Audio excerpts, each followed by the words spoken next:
Study IQ IAS, अब तैयारी हुई अफोर्डेबल। नमस्ते। आज हम नागोर्नो काराबाख कॉन्फ्लिक्ट को एक डिटेल तरीके से समझने वाले हैं। हम ये देखने वाले हैं कि इस कॉन्फ्लिक्ट के पीछे आखिर है क्या बात। आर्मेनिया और अजरबैजान का क्यों है इतना बड़ा दुश्मनी कि इतने साल बाद ये कॉन्फ्लिक्ट खत्म होने का नाम ही नहीं ले रहा है। हम ये भी देखेंगे कि इस जियोपॉलिटिकल चेस बोर्ड में कौन किसका साथ दे रहा है और पर्दे के पीछे क्या नेगोशिएशंस चल रही है। इसके अलावा हम इंटरनेशनल लॉ पे भी एक नज़र डालेंगे कि इंटरनेशनल लॉ इस कॉन्फ्लिक्ट के बारे में क्या कह रहा है। हम देखेंगे कि कोई रेजोल्यूशन पॉसिबल है क्या इंटरनेशनल लॉ के बेसिस पे। अगर नहीं है तो कॉन्फ्लिक्ट का प्रोबेबल आउटकम्स क्या होने वाले हैं। चलिए स्टार्ट करते हैं डिस्कशन को। सबसे पहले हमें समझना है कि ये जो एरिया है कॉकेशियस एरिया, इसका जियो स्ट्रैटेजिक इंपॉर्टेंस क्या है। अगर आप देखते हो तो एक तरफ आता है कैस्पियन सी, दूसरी तरफ आता है ब्लैक सी, और जो टेरिटरी है ब्लैक सी और कैस्पियन सी के बीच की जो टेरिटरी है उसको कॉकेशियस एरिया कहा जाता है। अब सबसे बड़ा क्वेश्चन है, क्या ये एरिया एशिया में आता है कि यूरोप में आता है। कई अलग अलग वेबसाइट्स, कई अलग अलग मैप्स जो हैं डिपेंड करता है एटलस के ऊपर कि इसको एशिया का भी पार्ट बनाता है, कोई कभी कभी किसी मैप में यूरोप का भी पार्ट बनाया जाता है। बट ये एक जो एरिया है कॉकेशियस, इसको लार्जली इंटरसेक्शन ऑफ एशिया और यूरोप माना जाता है, गेटवे माना जाता है। कई अगर आप ऑफिशियल यूरोपियन यूनियन का डिस्क्रिप्शन देखते हैं तो लार्जली नॉर्थ कॉकेशियस एरिया को वो बोल देते हैं कि यूरोप का पार्ट है, बट साउथ कॉकेशियस जहां पे एक्चुअली कॉन्फ्लिक्ट हो रहा है वो यूरोप मेंशन भी नहीं करता है। तो इसी वजह से it is very difficult to classify the Caucasus as Asian और यूरोपियन। इसी द बेस्ट वे इज कि इसको आप इंटरसेक्शन बोल दो या land in between Asia and Africa, Asia and Europe बता सकते हो। तो ऐसे कई वर्ड से आप डिस्क्राइब कर सकते हो, बट अगर आप इसको एशियन या यूरोपियन आइडेंटिटी देना चाहोगे तो यहाँ पे दिक्कत हो जाएगी। अच्छा, अब आते हैं इंपॉर्टेंस। अगर आप एंशिएंट और मिडीवल टाइम्स की बात करें तो वहाँ पे दो चीज़ें इंपॉर्टेंट थी, because access to water that is Caspian sea और ब्लैक सी इंश्योर्ड व्हाट, दो चीज़ें इंश्योर करती है। एक, सेटलमेंट्स के पास पानी होगा, इसीलिए जो एरिया कैस्पियन सी के पास था वहाँ पे सबसे ज़्यादा सेटलमेंट्स हो पाती एंशिएंट टाइम्स में। सिमिलरली ब्लैक सी में भी वही था। दूसरी बात है ट्रेड, कनेक्टिविटी। तो इसी वजह से सेटलमेंट्स जो थी हमेशा से कैस्पियन सी और ब्लैक सी के बॉर्डर्स में थी। अच्छा, उसके बाद क्या होता है, धीरे धीरे मिडीवल टाइम्स में यहाँ पे एक कंपटीशन शुरू होता है Persian empires, that is empires जो ईरान से इमर्ज होती है, और टर्किश एम्पायर जो टर्की से इमर्ज होती है, स्पेशली द ऑटोमन एम्पायर और रशियन एम्पायर। इन तीन एम्पायर्स के बीच में कंपटीशन होता है to control over the Caucasus region. जैसे कि मैंने कहा था, क्योंकि trade was a big element. जो भी इस एरिया को कंट्रोल करेगा वो एम्पायर ट्रेड को भी कंट्रोल करेगा, जो कैस्पियन सी और ब्लैक सी से होता था। स्पेशली रशियन एम्पायर के लिए तो ब्लैक सी पे कंट्रोल होना बहुत ही ज़रूरी था, आज भी है। इसी वजह से रशिया ने तो यूक्रेन पे इन्वेड किया हुआ है। अच्छा, अब आते हैं, अगर आप इस रीजन को देखते हैं तो सबसे ज़्यादा तीन कंट्रीज इंपॉर्टेंट है, वो है जॉर्जिया, आर्मीनिया और अजरबैजान। अब ये जो तीन कंट्रीज हैं, इनमें जो लोग रहते हैं उनको एथनिक कम्युनिटीज़ के थ्रू हमें समझना पड़ेगा या एथनिसिटी से समझना पड़ेगा। इनका जो आइडेंटिटी है वो एथनिकली डिफरेंट है। वो एथनिक वर्ड का मतलब क्या है, एथनिक या ethnicity basically refers to belonging to a community having similar traditions, culture या हिस्ट्री। अब जो अजरबैजान में रहते हैं उसे अजीरीज कहते हैं। अजीरी का जो एथनिक कल्चर है वो डिफर करता है आर्मीनियन लोगों से। आर्मीनियन लोग जो हैं वो लार्जली क्रिश्चियन है, वो क्रिश्चियनिटी फॉलो करते हैं। 4th सेंचुरी AD से वो लोग क्रिश्चियन मेजॉरिटी में हैं। तो यहाँ पे ऑर्थोडॉक्स क्रिश्चियनिटी फॉलो की जाती है, और अजरबैजान में largely it is Shia Muslims. अब आते हैं जॉर्जिया में। अब जॉर्जिया में जो एथनिक आइडेंटिटी है वो अलग है। तो तीनों कंट्री में आइडेंटिटी, जो एथनिक आइडेंटिटी है वो काफ़ी अलग है, रिलीजियस आइडेंटिटीज भी अलग हैं। बट क्योंकि यहाँ पे इतनी बार यहाँ पे वॉर्स फाइट की गई हैं और हमेशा से अलग अलग एम्पायर्स ने कंट्रोल किया है, इसके वजह से यहाँ पे लोग जो है काफ़ी इंटरमिंगल कर गए हैं। आप अगर आर्मीनियन लोग ढूंढने जाओगे, वो लोग जॉर्जिया में भी सेटल्ड हैं, वो अजरबैजान में भी सेटल्ड हैं।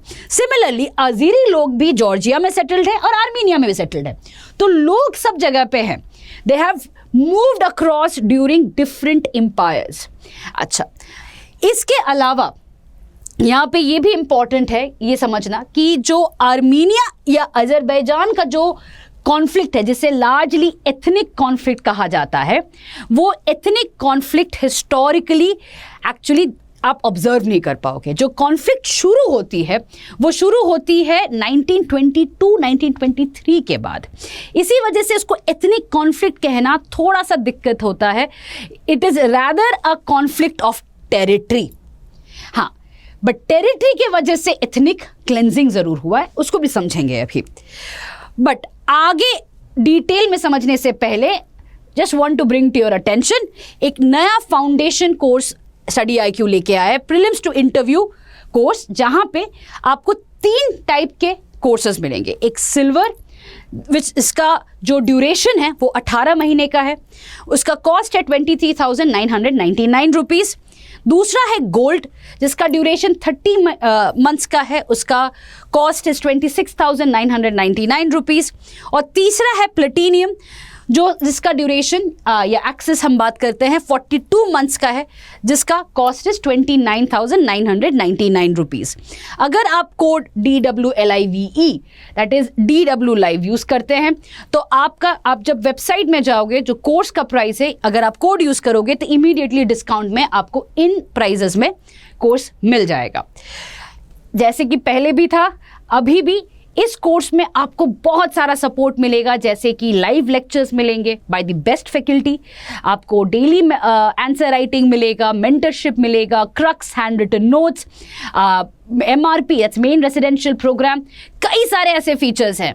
तो एज यूजुअल मैं आपको रिक्वेस्ट करूंगी कि आप जाइए एक बार वेबसाइट में, देखिए इस कोर्स के बारे में, और आप खुद समझ जाएंगे कि आपका जो UPSC जर्नी में ये कोर्स कितना आपको सपोर्ट करेगा, कितना आपके साथ डिसिप्लिन और एक सपोर्ट मैकेनिज्म की तरह काम करता है ये कोर्स स्ट्रक्चर।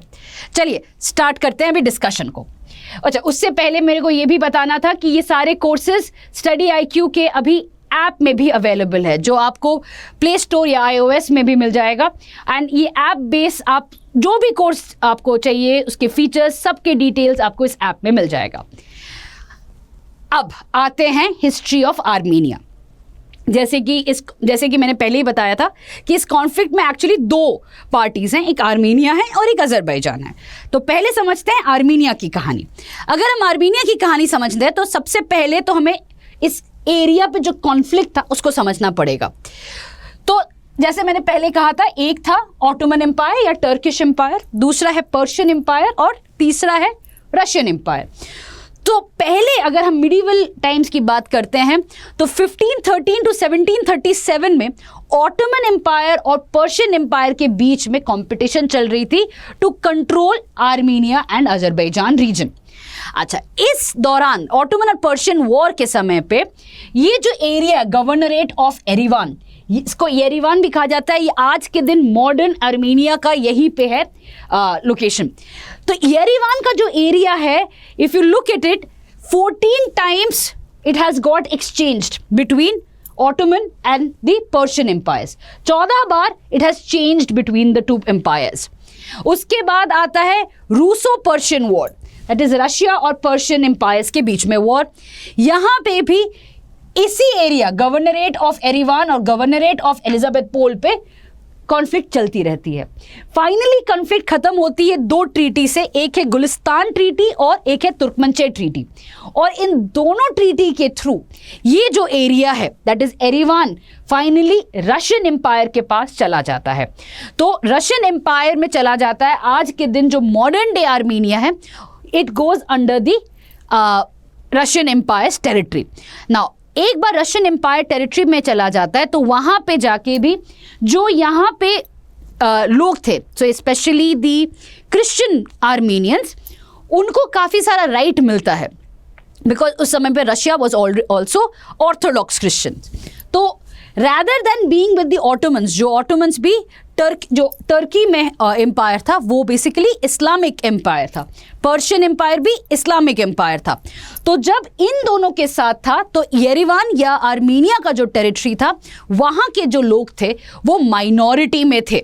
बट एक बार रशिया के साथ जब मिल जाता है, रशियन एम्पायर के साथ चला जाता है, वहाँ पे जाके वो लोग और माइनॉरिटी नहीं रहते हैं।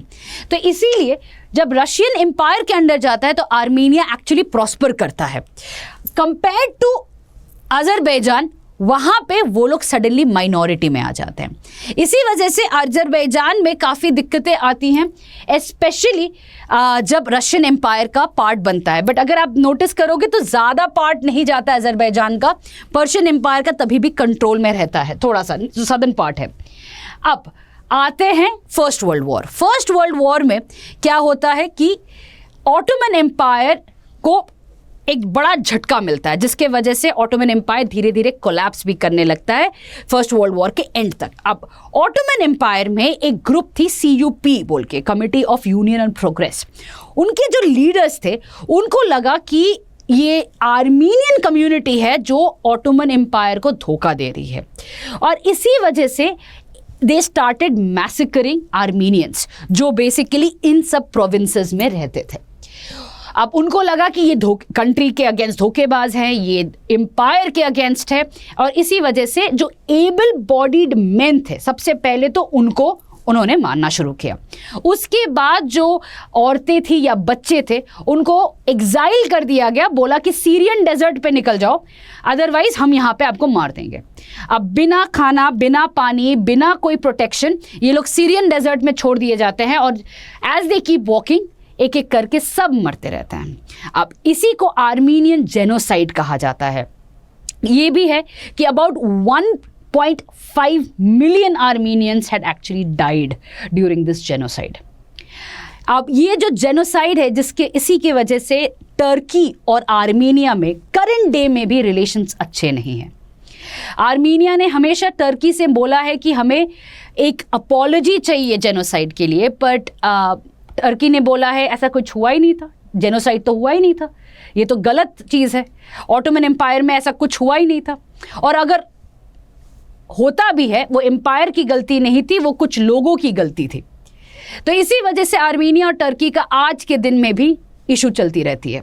अच्छा, अब आते हैं आर्मीनियन जेनोसाइड के बाद। जो फर्स्ट वर्ल्ड वॉर ख़त्म होता है, ऑटोमन एम्पायर को बड़ा झटका लगता है उससे, उसके बाद होता है ट्रायल ये आर्मीनियन जेनोसाइड के लिए।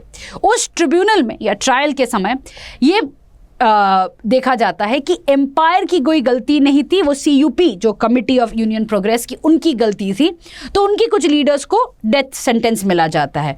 ऑटोमन एम्पायर का बल्कि जो ब्रिटेन है, फ्रांस है, ये ऑटोमन एम्पायर के काफ़ी सारे पार्ट्स अपने अंडर ले लेते हैं और वो लोग खुश हो जाते हैं। आर्मीनियन लोगों को कोई जस्टिस मिलता ही नहीं है। और एक चीज़ पे आते हैं, ट्रीटी ऑफ सेवेज 1920 में ये बात हुई थी कि आर्मीनिया का एक इंडिपेंडेंट स्टेट क्रिएट होगा ताकि आर्मीनियन लोगों को एक शेल्टर या प्रोटेक्शन मिले, और ट्रीटी ऑफ सेवेज US ने नेगोशिएट किया था। बड़ा इंटरेस्टिंग सी बात है कि ऑटोमन एम्पायर, जो ऑटोमन गवर्नमेंट है, उन्होंने ये साइन किया था बट सुल्तान ने नहीं किया था, जिसके वजह से ट्रीटी ऑफ सेवेज कभी भी रियलाइज नहीं हुई, कभी भी एक्चुअलाइज नहीं हुई। तो ये जस्ट सिंपल पेपर में था, आर्मीनिया को कोई भी जस्टिस नहीं मिला जेनोसाइड के लिए। ट्रीटी ऑफ सेवेज के बाद होता है कि टर्की में ऑटोमन एम्पायर के कोलैप्स के वजह से कई सारे पार्टीज आते हैं, स्पेशली नेशनलिस्ट पार्टी आती है। अब नेशनलिस्ट पार्टी को लगता है कि आर्मीनिया जो है वही है कल्प्रिट ऑटोमन एम्पायर के कोलैप्स के लिए, तो इसीलिए 1920 में फिर से वो लोग कोशिश करते हैं इन्वेजन का। बट उसी दौरान रशिया में रेवोल्यूशन आ जाता है, रशियन एम्पायर कोलैप्स करता है, बोल्शेविक्स पावर में आ जाती हैं और बोल्शेविक पावर में आते ही बोल्शेविक कोशिश ये करने लगता है कि ये जो टेरिटरी है आर्मीनिया, जॉर्जिया, अजरबैजान, वहाँ पे भी बोल्शेविक गवर्नमेंट हो जाए और यूएसएसआर का पार्ट बन जाए। तो 1922 में आर्मीनिया यूएसएसआर का एक रिपब्लिक बन जाता है and it is named as Armenian Soviet Socialist Republic. अब 1922 से 1991 तक आर्मीनिया एक रिपब्लिक है इन द यूएसएसआर। अब आते हैं हिस्ट्री ऑफ अजरबैजान। अब अजरबैजान की बात करें तो ये मॉडर्न डे मैप है। तो जस्ट दो चीज़ें मुझे आपको दिखाना है यहाँ पे। तो एक है ये नागोर्नो काराबाख एरिया, दूसरा है ये नाक्सिवान एरिया। नाक्सिवान एरिया जो है ये एक इनक्लेव है आर्मीनिया के अंदर, आर्मीनियन टेरिटरी के अंदर, जो एक्चुअली बिलोंग करता है अजरबैजान को। ठीक है, तो अजरबैजान के अंदर एक इनक्लेव है जो आर्मीनिया को बिलोंग करता है और आर्मीनिया के अंदर एक टेरिटरी है, इनक्लेव है, जो एक्चुअली अजरबैजान को बिलोंग करता है। अच्छा, अब आते हैं हिस्ट्री ऑफ अजरबैजान पे। अब अजरबैजान की जो कहानी है हम स्टार्ट करेंगे 7th सेंचुरी से, जब अरब आर्मीज लेके आती है इस्लाम इन अजरबैजान। यहाँ पे अगेन मैंने जो कहा था बाकू एरिया जो है काफ़ी इंपॉर्टेंट ट्रेड पॉइंट था, जिसके वजह से जो अरब कॉन्क्वेस्ट करने आते थे, कॉन्करर्स थे या आर्मीज थे, वो बाकू को कैप्चर करने आए थे, पर उनके साथ वो इस्लाम भी लेके आए थे in Azerbaijan. Again point to remember, Armenia में क्रिश्चियनिटी थी 4th सेंचुरी से, बट अजरबैजान में 7th सेंचुरी से इस्लाम आ चुका था। अब अरब के बाद आता है पर्शियन इन्फ्लुएंस, और पर्शियन इन्फ्लुएंस में अजरबैजान पर्शिया और अरब के बीच में टग ऑफ वॉर में अटका रहता है, बट धीरे धीरे पर्शियन इन्फ्लुएंस ज़्यादा हो जाता है, इसीलिए शिया मुस्लिम्स का पॉपुलेशन ज़्यादा है अजरबैजान में। उसके बाद आते हैं 18th और 19th सेंचुरी में, जहाँ पे battle ground between Russia and Persian empires का गेम प्लान आ जाता है। यहाँ पे जैसे मैंने पहले भी कहा था, ट्रीटी ऑफ गुलिस्तान और ट्रीटी ऑफ तुर्कमनचे से ये एरिया डिवाइड हो जाता है रशिया और पर्शियन एम्पायर्स के बीच में। फाइनली 1920 में बोल्शेविक रेवोल्यूशन के बाद अजरबैजान भी एक रिपब्लिक बन जाता है यूएसएसआर का, and it becomes Azerbaijan Soviet Socialist Republic in 1920। तो यहाँ पे 1922 तक अगर आपको कहानी समझ में आई है तो दैट मीन्स यहाँ पे दोनों ही आर्मीनिया और अजरबैजान दोनों ही रिपब्लिक बन जाते हैं ऑफ यूएसएसआर। अब प्रॉब्लम यहाँ तक कुछ नहीं था, क्योंकि आर्मीनिया और अजरबैजान में जैसे मैंने कहा था दोनों के बीच में लड़ाई कभी नहीं थी इस वक्त तक। अब लड़ाई शुरू होती है। अब 1923 में Soviet union USSR Nagorno Karabakh autonomous oblast बनाता है। वो ये एरिया है जैसे मैंने दिखाया था, दिस एरिया इज क्रिएटेड। क्यों क्रिएट करता है? एक कमेटी बिठाई जाती है जहां पे ये देखा जाता है कि ये जो एरिया है यहाँ पे 94 to 95% जो पॉपुलेशन है वो आर्मीनियन पॉपुलेशन है। तो इसी वजह से ये इनक्लेव या एक बनाया जाता है, इसको रीजनल ऑटोनॉमी दिया जाता है, एक रीजनल लेजिस्लेचर का अथॉरिटी भी दिया जाता है, और ऐसे टेरिटरी बनाया जाता है कि जो अजीरी कम्युनिटी होती है वो इस बॉर्डर के बाहर होती है। सो इस एरिया में सिर्फ 94 to 95% population is Armenian, not Azeris. Azeri लोग क्या हैं? इस बॉर्डर के बाहर है। अब ये ज़रूरी क्यों था? अब ये एक मैटर ऑफ डिबेट है, बट जैसे कि मैंने 2 किताबों में पढ़ा है, कहा जाता है जब रशिया, आर्मीनिया, अजरबैजान और जॉर्जिया को हमेशा से ये कोशिश रशिया का या यूएसएसआर का हमेशा से ये अटेम्प्ट था कि इन तीनों में कभी दोस्ती नहीं होनी चाहिए। अगर दोस्ती हो जाए तो ये तीनों साथ में आके ब्लैक सी और कैस्पियन सी पे कंट्रोल कर सकते हैं। एंड ये एक तरीका था ताकि आर्मीनिया और अजरबैजान के बीच में हमेशा से लड़ाई चलती रहे। ये रशिया या यूएसएसआर का हम कह सकते हैं एक दाव था, एक चाल था, ताकि इन दोनों में हमेशा से एक कॉन्फ्लिक्ट बना रहे। एंड इसको आज के दिन हम एथनिक कॉन्फ्लिक्ट कहते हैं। Actually this was a geopolitical step that Russia had taken और यूएसएसआर हैड टेकन। अच्छा, अब आते हैं तो 1923 में नागोर्नो काराबाख ऑटोनोमस ओब्लास्ट बना दिया जाता है। अब यहाँ पे एक रीजनल लेजिस्लेचर भी बैठाया जाता है। अब रीजनल लेजिस्लेचर का काम क्या था कि आर्मीनियन लोग जो नागोर्नो काराबाख एरिया में थे उनका देखभाल करना।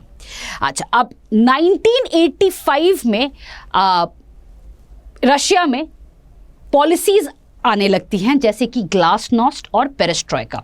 ये गोर्बाचोव के पॉलिसीज हैं और ये पॉलिसीज ब्लेम किए जाते हैं for the collapse of USSR.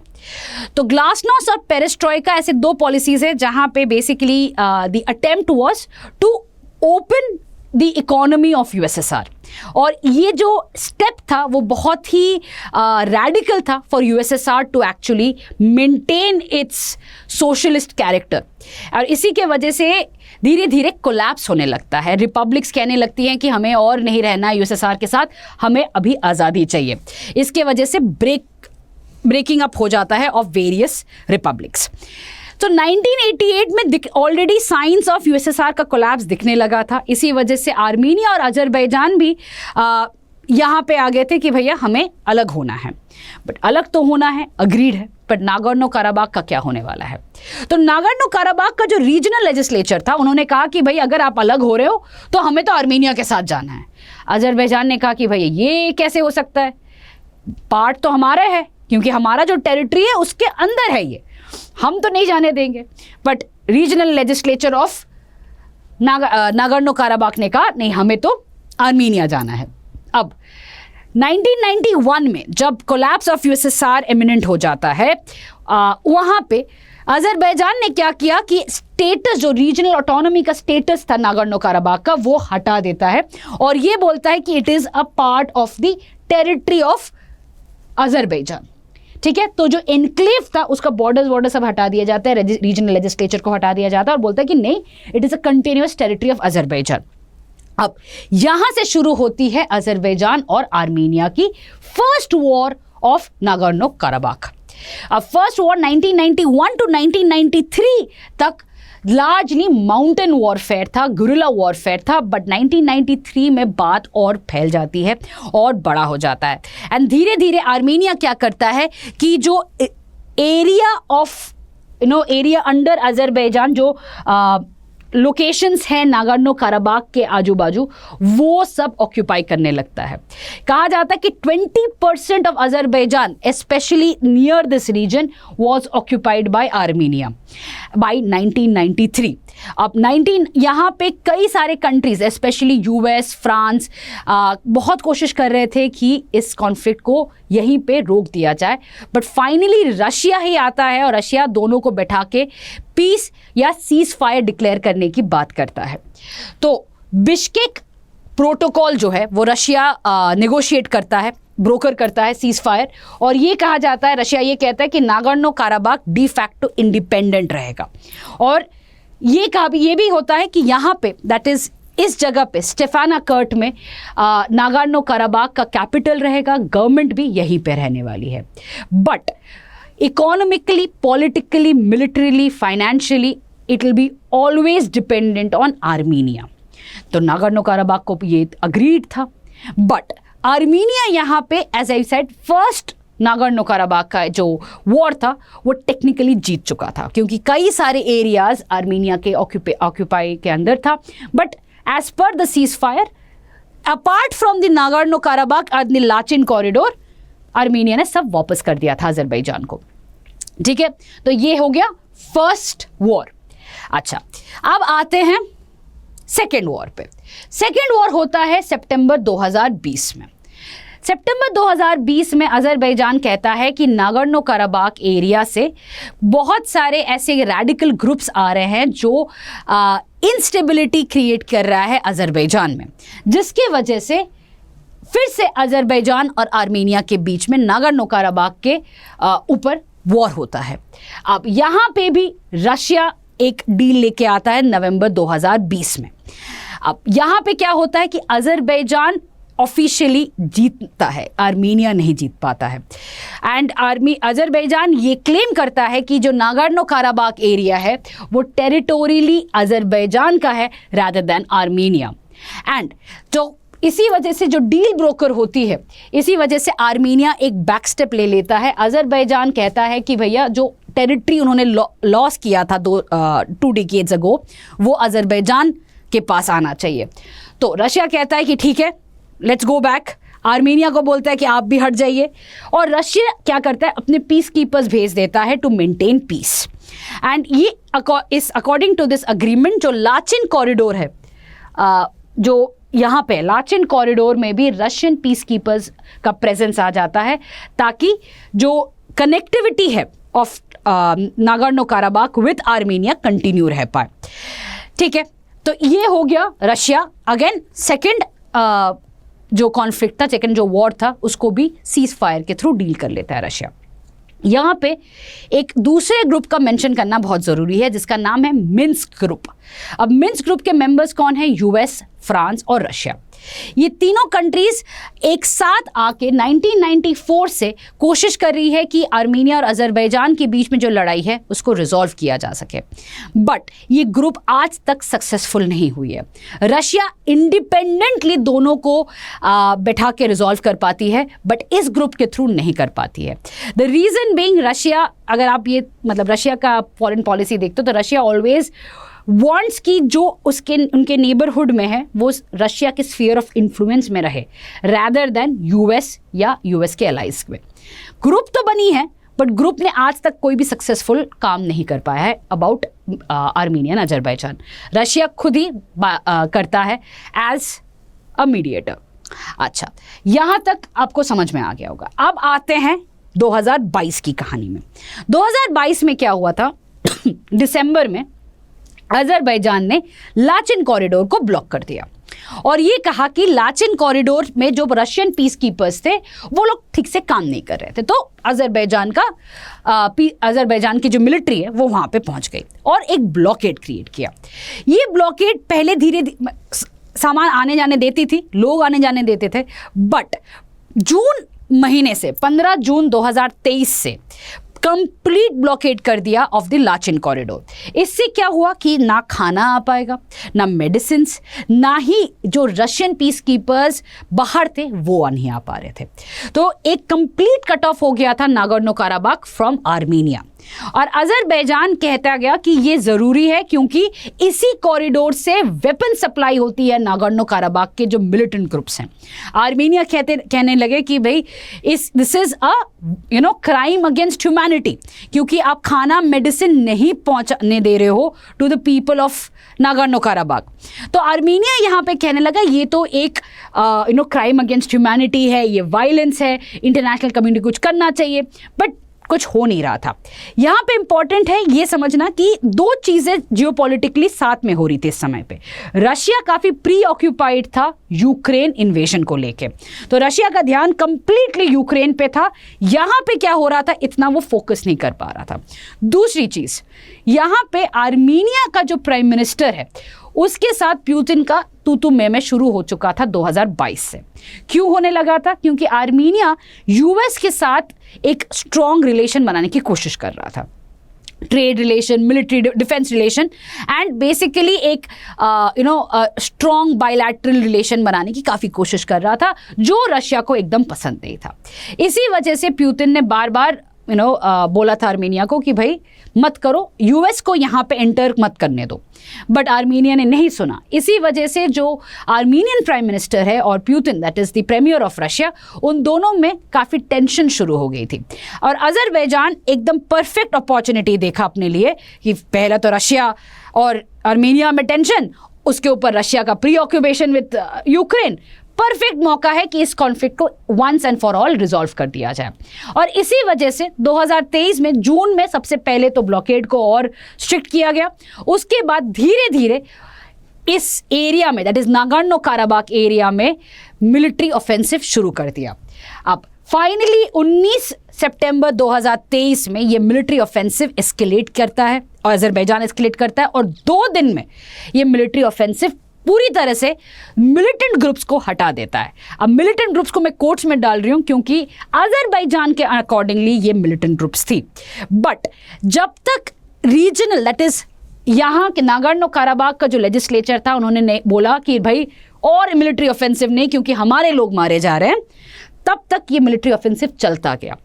जब नागोर्नो काराबाख का लेजिस्लेचर ने कहा कि भाई वी आर गेटिंग डिसॉल्व्ड, और उन्होंने बोला कि 1 जनवरी 2024 तक हमें टाइम दे दो, उसके बाद ये एरिया या ये रिपब्लिक और नहीं रहने वाला है। ये एरिया जो रिपब्लिक ऑफ आर्टसाक है या जो गवर्नमेंट है वो डिसॉल्व हो जाएगी और ये टेरिटरी अजरबैजान का हो जाएगा।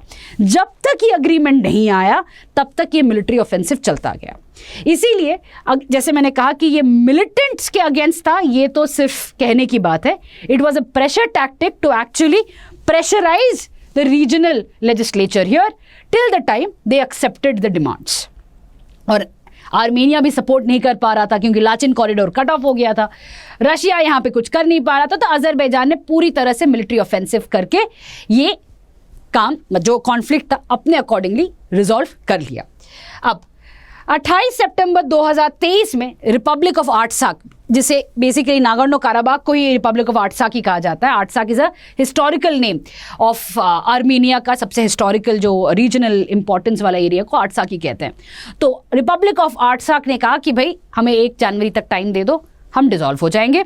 बट द मोमेंट ये उन्होंने टाइमलाइन दे दी, उसी वक्त से जो इतने लोग हैं, जो एथनिक आर्मीनियन लोग हैं, वो सब भागने लगे यहाँ से और आर्मीनिया जाने लगे। क्यों?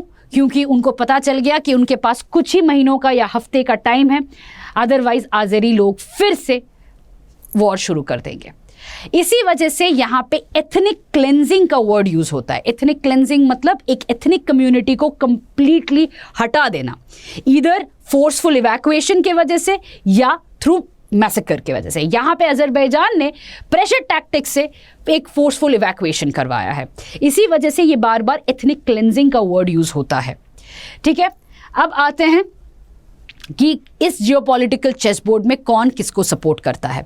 अगर देखा जाए आर्मेनिया की तरफ, आर्मेनिया में सबसे बड़ा सपोर्टर एक्चुअली है कौन, यही है सबसे बड़ा क्वेश्चन एक्चुअली। अगर हम रशिया की बात करें, हम आते हैं इंडिया पे अभी भी, बट रशिया की बात करें, जैसे मैंने कहा रशिया और आर्मेनिया में अभी bilaterally relations are not very good. But 2010 में रशिया और आर्मेनिया ने एक डिफेंस पैक्ट साइन किया था, अकॉर्डिंग टू विच रशिया ने ये प्रॉमिस किया है आर्मेनिया को कि अगर आर्मेनिया को कभी ज़रूरत पड़ेगा तो रशिया आर्मेनिया को मिलिटरीली सपोर्ट करेगा और प्रोटेक्ट करेगा। तो 2010 के डिफेंस पैक्ट के accordingly Russia is in support of Armenia, but as such ये अभी तक तो दिखा नहीं है।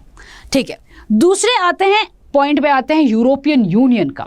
यूरोपियन यूनियन भी बड़ा एक इंटरेस्टिंग सा गेम प्लान खेल रहा है। एक तरफ बोल रहा है हाँ एथनिक क्लेंजिंग हो रही है आर्मीनियन लोगों का, तो आर्मीनिया को सपोर्ट करना चाहिए, आर्मीनिया के साथ बहुत गलत हो रहा है। But on the other hand, क्योंकि रशिया यूक्रेन क्राइसिस के वजह से यूरोपियन यूनियन ने डिसाइड किया था कि रशिया से गैस नहीं लेने वाले हैं, वो लोग आजकल अजरबैजान से गैस ले रहे हैं। तो जो यूरोपियन रिक्वायरमेंट ऑफ गैस है वो मेजरली अजरबैजान फुलफिल कर रहा है, तो अजरबैजान के अगेंस्ट भी नहीं जा सकते हैं। तो एक तरफ आर्मीनिया को सपोर्ट कर रहे हैं पर गैस खरीद रहे हैं अजरबैजान से। कहा जा सकता है ये जो कॉन्फ्लिक्ट है उसको जो पैसा मिल रहा है, जो कॉन्फ्लिक्ट में जो पैसा लग रहा है वो एक्चुअली यूरोपियन यूनियन ही कर रहा है। जैसे यूरोपियन यूनियन ने इंडिया को कहा था ना कि India's money is funding the war, वैसे European unions money is funding the war in Armenian Azerbaijan, क्योंकि गैस तो अजरबैजान से खरीद रहा है यूरोपियन यूनियन। चलिए तीसरे में आते हैं यूएस। अब यूएस की बात करें तो यूएस ने कोई एक्टिव स्टैंड या स्टेटमेंट नहीं दिया है। सेक्रेटरी ऑफ स्टेट ने कहा है कि नहीं, ये कॉन्फ्लिक्ट खत्म होना चाहिए, आर्मेनिया और अजरबैजान के बीच में पीस का बात होनी चाहिए और Minsk group is an important link in it. उसके अलावा यूएस ने एक्चुअली कोई स्टांस लिया नहीं है। अब आते हैं इंडिया पे। तो इंडिया में थोड़ा विस्तार से बात करेंगे, जस्ट थोड़े ही बाद हम लोग इंडिया का स्टेक लिखेंगे तो उस में we'll talk about India stand. अब आते हैं अजरबैजान। अजरबैजान की हम बात करें तो सबसे बड़ा सपोर्टर अजरबैजान का टर्की है। तो टर्की कहता है कि अजरबैजान या अजरी लोग तो भाई हैं हमारे। अब जो अज़ेरी लोग हैं, जैसे मैंने पहले भी कहा था कि वो लोग मुस्लिम हैं लार्जली, और उनका जो डायलेक्ट है वो टर्किश डायलेक्ट बोलते हैं। इसी वजह से जो टर्की का हमेशा से रहा है कि Azerbaijan is a close family, it's not a geopolitical relation, ये तो हमारे भाई हैं हमेशा से। So one nation, two nation one community कहते हैं अपने आप को। अच्छा, तो टर्की का फर्स्ट वॉर से ही सपोर्ट रहा है टू अजरबैजान। अब आते हैं पाकिस्तान। अब पाकिस्तान बड़ा इंपॉर्टेंट प्लेयर है। पाकिस्तान का ये कहना है कि भाई टर्की सपोर्ट कर रहा है तो हमें भी करना चाहिए। अब पाकिस्तान का यहाँ पे एक बड़ा इंटरेस्टिंग एंगल है जो मुझे थोड़ा सा डिटेल में बताना है। पाकिस्तान हमेशा जो ऑर्गेनाइजेशन ऑफ इस्लामिक कंट्रीज है ओआईसी में जाके हमेशा कश्मीर इशू उठाता है, हमेशा हर मीटिंग में जाके बोलता है कि कश्मीर में देखो ये हो रहा है वो हो रहा है, और हमेशा से ये पाकिस्तान का एजेंडा रहता है।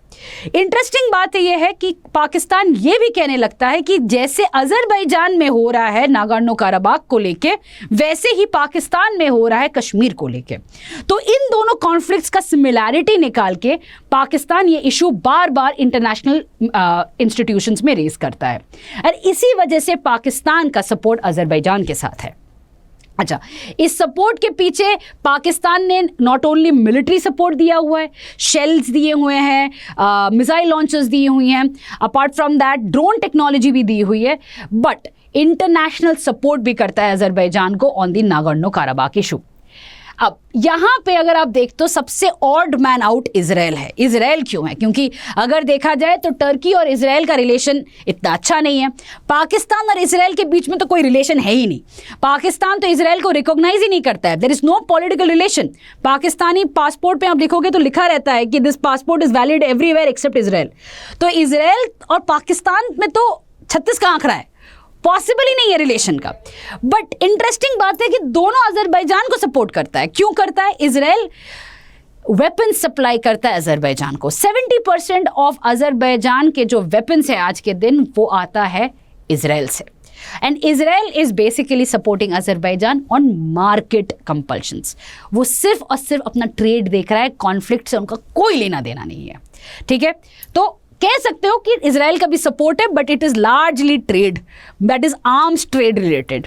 अब OIC organization of Islamic countries, यहाँ पे भी एक इंपॉर्टेंट कंपोनेंट आ जाता है कि ओआईसी में, जैसे मैंने कहा था, पाकिस्तान बार बार एक बात रेज करता है, तो ओआईसी में इसको लेके डिस्कशन होता है और अजरबैजान को सपोर्ट भी किया जाता है, आर्मीनिया को क्रिटिसाइज किया जाता है। 2007 से हर ओआईसी की मीटिंग में अजरबैजान को सपोर्ट किया गया है और आर्मीनिया को क्रिटिसाइज किया गया है। अब दो कंट्रीज जो मिसिंग है, एक है चाइना। अब चाइना का क्या स्टैंड है? चाइना का बड़ा इंटरेस्टिंग है। चाइना कुछ नहीं कह रहा है। क्यों नहीं कह रहा है? क्योंकि चाइना का दोनों कंट्रीज के साथ काफ़ी स्ट्रॉन्ग इकोनॉमिक रिलेशन है। बीआरआई इसके थ्रू पास करता है। तो सबसे पहले अजरबैजान की बात करें तो Azerbaijan, China is very interested, क्योंकि जो बाकू एरिया है, बाकू से कई सारे गैस पाइपलाइंस निकलते हैं। तो इसी वजह से जो सबसे इंटरेस्टिंग गैस लाइन है वो है Baku Tbilisi to Ceyhan. Ceyhan is in Turkey. तो ये एक पाइपलाइन है, गैस पाइपलाइन है, जिसका China is basically trying to tap into it, and इसी वजह से चाइना अजरबैजान के साथ काफ़ी एक स्ट्रॉन्ग इकोनॉमिक रिलेशन बना के रखा हुआ है। In Caucasus region Azerbaijan is the largest trading partner of China. अब आर्मीनिया का क्या रोल है?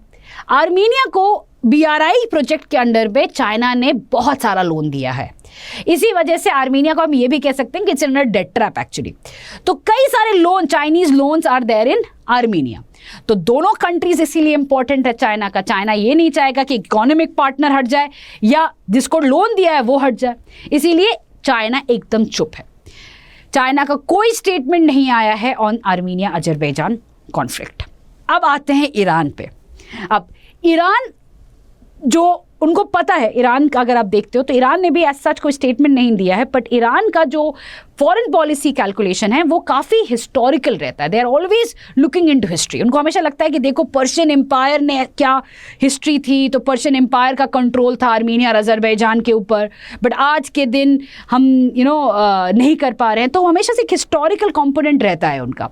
तो ईरान के अकॉर्डिंगली आर्मीनिया और अजरबैजान का जो इशू है वो ऐसा इशू है जो ईरान अगर आप मीडिएट करेगा तो रिजॉल्व हो सकता है। एज सच ईरान का कोई स्ट्रॉन्ग पॉइंट नहीं है। यहाँ पे मुझे एक और एंगल लेके आना है।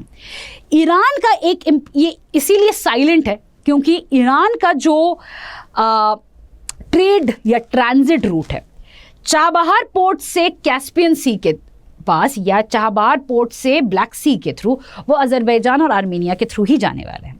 इसी वजह से इट इज़ वेरी इंपॉर्टेंट कि ईरान किसी को भी एंटेगनाइज ना करे, किसी को भी आइसोलेट ना करे, दोनों को इक्वली ट्रीट करना बहुत ज़रूरी है। इसीलिए ईरान का हमेशा ये कहना है कि हम मीडिएट करेंगे, हम रिजॉल्व कर सकते हैं, बट किसी का साइड नहीं ले रहा है ईरान। अब आता है इंडिया के ऊपर। इंडिया की बात करें तो इंडिया ने, अगर आप देखो 2020 से काफ़ी क्लियरली आर्मीनिया को सपोर्ट किया है। कैसे सपोर्ट किया है? सबसे पहले तो आर्म्स सेल के through India made Pinaka multi barrel rocket launcher और Akash surface to air missile systems India ने आर्म्स ट्रेड के थ्रू दिया है टू आर्मीनिया। दूसरा क्या किया है? 2020 का, that is the second war के समय में अजरबैजान के अग्रेशन को इंडिया ने कंडेम किया था। कहा था कि aggressor should stop the violence in the region. Azerbaijan का नाम नहीं लिया था, सिर्फ अग्रेसर वर्ड यूज किया था, बट कंडेम जरूर किया था।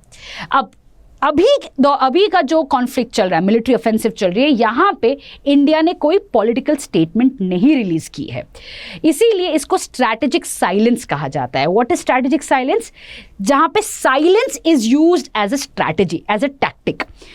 ये साइलेंस क्यों ज़रूरी है? साइलेंस इसलिए ज़रूरी है क्योंकि अगर आपने कोई स्टेटमेंट दिया या ओपनली सपोर्ट किया तो यहाँ पे आपका खुद का नेशनल इंटरेस्ट पे हार्म हो सकता है। इंडिया हमेशा ये कहता है कि जो भी कॉन्फ्लिक्ट होती है वहाँ पे जो कंट्रीज इन्वॉल्व है उनको साथ में आके डायलॉग के थ्रू पीस नेगोशिएशंस करनी चाहिए, rather than external players coming in and making it worse.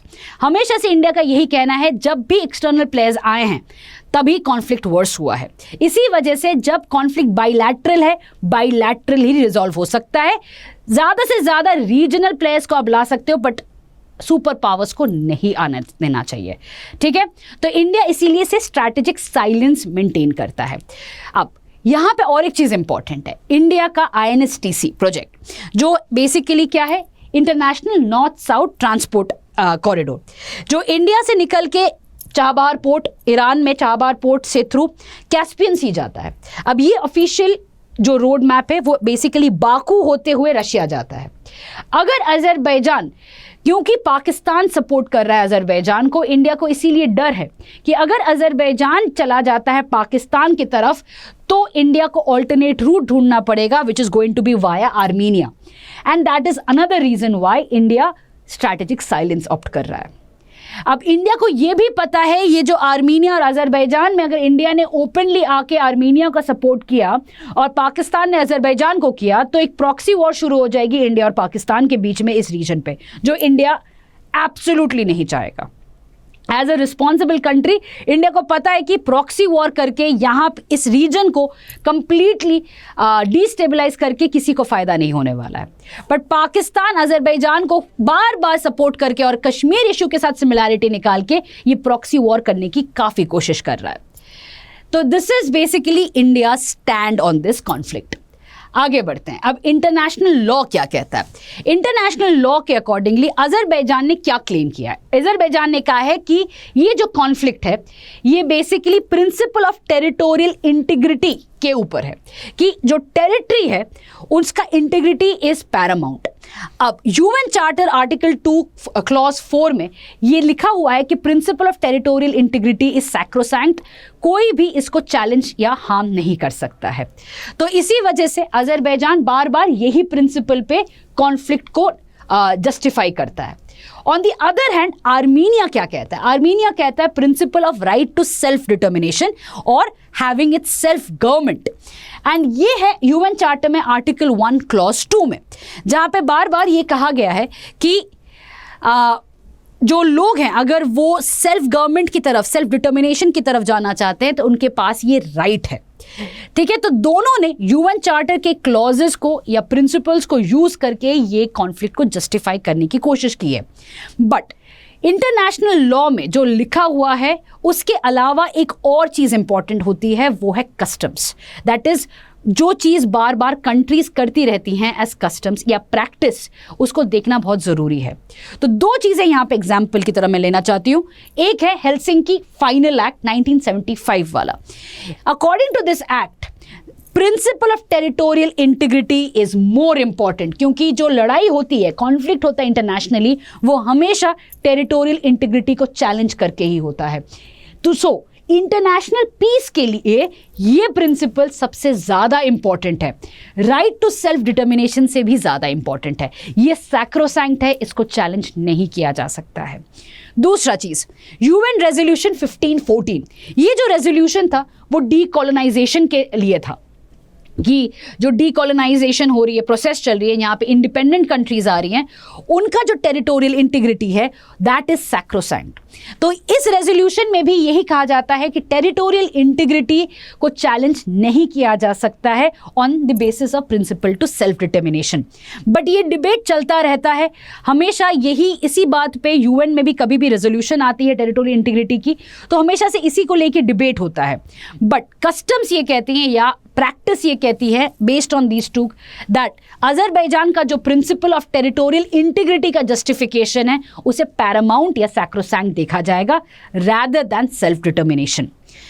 अब इसके अंडर पे what are the probable outcomes, दो चीजें इंपॉर्टेंट है।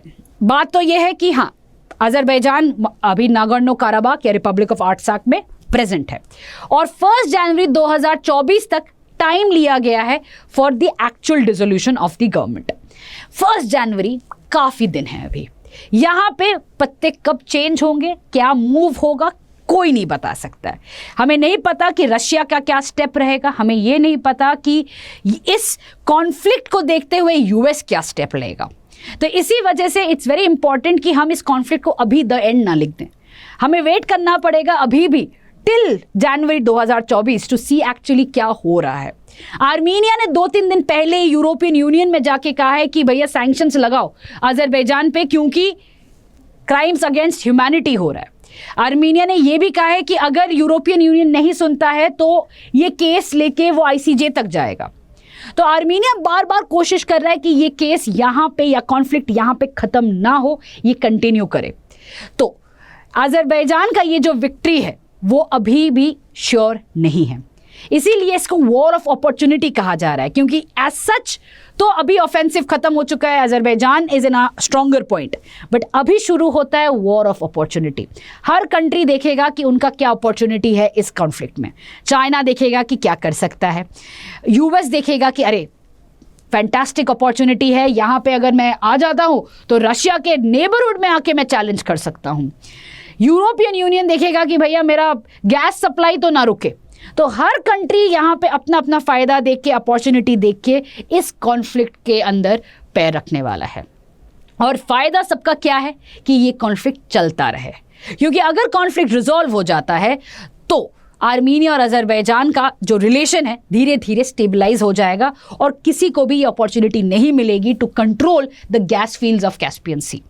इसीलिए अभी भी गेम बाकी है। अब यहां पे एक इंपॉर्टेंट आउटकम आ सकता है, India as a mediator. India यहाँ पे if you look at it, Armenia का तो मैंने बात की थी कि हाँ आर्मीनिया को आर्म्स सेल भी जा रहा है, कंडेमनेशन भी किया अजरबैजान का, बट इंडिया ने भी ओएनजीसी विदेश के थ्रू में अजरबैजान में भी काफ़ी इन्वेस्टमेंट किया है गैस फील्ड में। अजरबैजान को भी पता है कि अगर पाकिस्तान के साथ ज़्यादा टिल्ट करता है तो इंडिया के साथ रिलेशंस में अफेक्ट करने वाला है। इसी वजह से अजरबैजान भी एक बैलेंसिंग एक्ट कर रहा है between India and Pakistan. And India धीरे धीरे देख रहा है कि अगर यहाँ पे India as a mediator role में आ सके just to bring Armenia and Azerbaijan to the negotiation table, तो इंडिया का जो रोल, ग्लोबल रोल है, वो और बढ़ जाएगा। Its status is going to improve much more than what it is today. And as a विश्व गुरु इंडिया के पास ये लेजिटिमेसी है आज के दिन कि इंडिया एक मीडिएटर का रोल प्ले कर पाए। बट क्या ये इंटेंट है, वही है क्वेश्चन। इंडिया क्या करना चाहेगा, इंडिया का जो नेशनल इंटरेस्ट कैलकुलेशन है उसमें ये क्या फिगर होने वाला है, यही अभी देखने के लिए बाकी है। बट जैसे कि मैंने कहा है कि पिक्चर अभी बाकी है, कॉन्फ्लिक्ट का दी एंड तो अभी हुआ नहीं है। आगे आगे हमें देखना पड़ेगा कि क्या हो रहा है बिटवीन आर्मीनिया एंड अजरबैजान, क्या एक्चुअली ये कॉन्फ्लिक्ट अजरबैजान जीत जाता है। इसी के साथ ये डिस्कशन खत्म करते हैं। Thank you. Study IQ IAS, अब तैयारी हुई अफोर्डेबल।